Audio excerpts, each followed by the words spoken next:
This cow is in incredible pain, and it's pretty obvious why. This is a painful cow's foot, and I am the hoof GP. That felt a bit weird. So we're at a farm that we come to every 2 weeks, and the cow's feet here are really well looked after. They've got a hospital pen though just behind me, which is straw bedded, and this cow has been in there for the past few days because she is in agony every time her foot has to stand on concrete. When we lift her foot into the air here, it's not hugely overgrown, but the problem to me is pretty obvious. Her heel bulb is literally peeling away, which leads to one conclusion. This whole claw is inflamed underneath and literally bursting the sole away from the hoof. And hopefully this is where we fix it. As I start to trim away at this cow's foot with my trusty grinder in hand, you can see there are all sorts of shapes and colours appearing. That's because this hoof horn really hasn't formed well on the base of her foot. And now you can see this powdery part of the hoof coming to the surface. That's pith. It's natural hoof shedding, and it's shedding away because this cow really isn't wanting to touch the ground with her foot. And neither would you if your foot looked like what I'm just about to reveal her foot looks like. Yeah, that makes sense.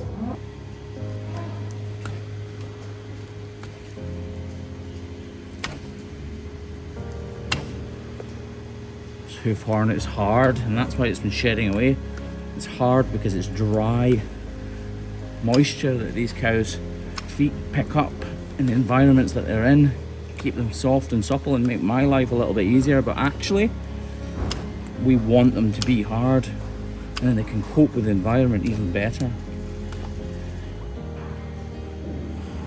Hopefully we can peel away the entirety of this cow's sole if need be and make her feel miles more comfortable almost instantly. Obviously we're going to put a block on in a wee minute.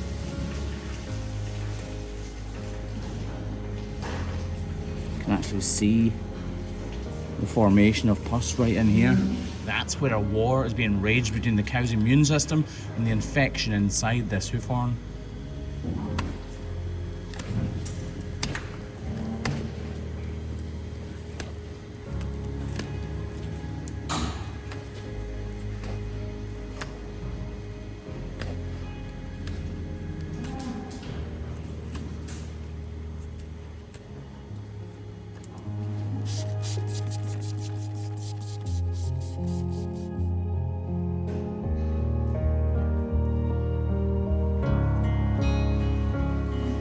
Feeling in behind the hoof horn to see if it is detached or not, and it is indeed detached here. Look, I can almost peel it off actually. So this all needs to come away as well. I could do with a bit more space in here, so I'm just going to put this nozzle up in between our feet. Now I can get right in at it.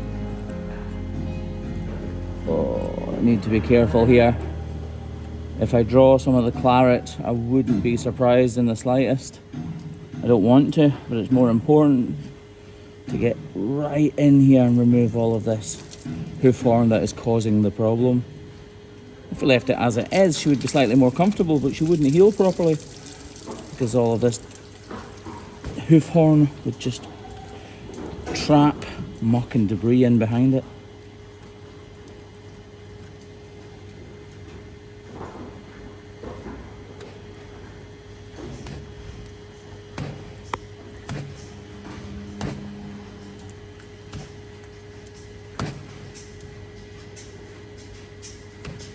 See, I'm trying to get in behind it and lift away to reduce the risks of, oh look at this. See, it's still partially attached, and that's why it's so hard to remove all of this hoof horn sometimes. And look how tough this is. I'm putting every bit of power or strength that I've got into this. Ooh. But then I need to be unbelievably delicate with the next couple of strokes. They say variety is the spice of life though, so it's all good.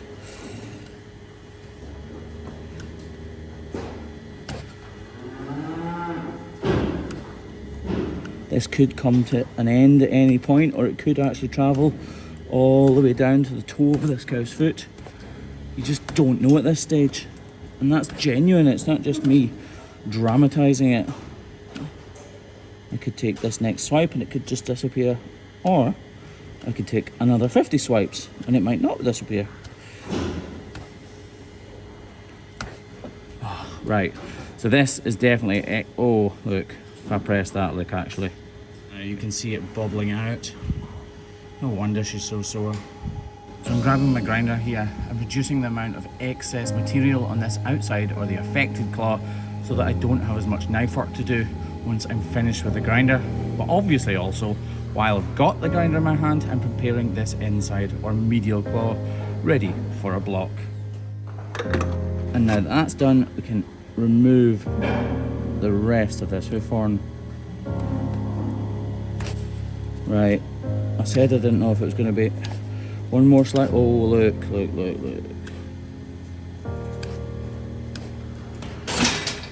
It does go further than I thought.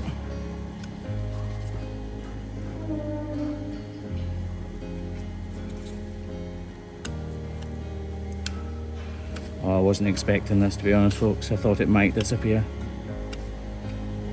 Just goes to show you.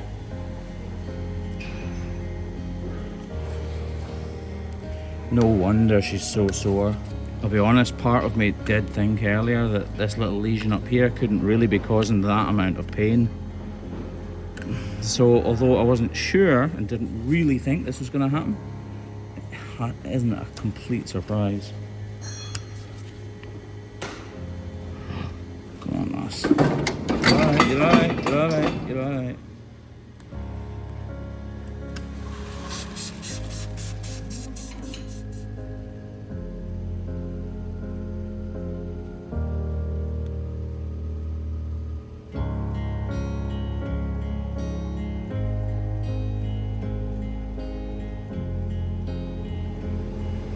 Obviously we have some claret there that we really don't want, but when you're working with fractions of millimeters, unfortunately it's impossible to be precise. Well, as precise as you want to be.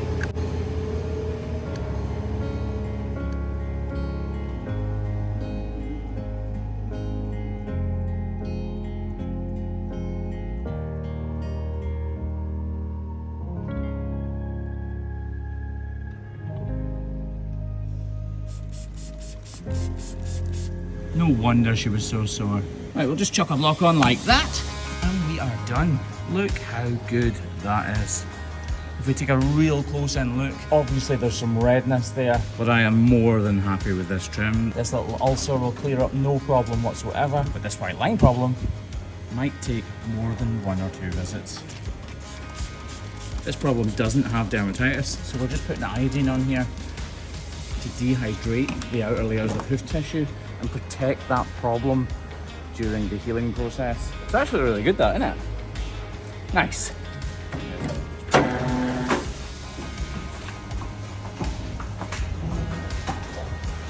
And there she goes, back to our hospital pen to be with her friends and hopefully get a better rest and recuperation.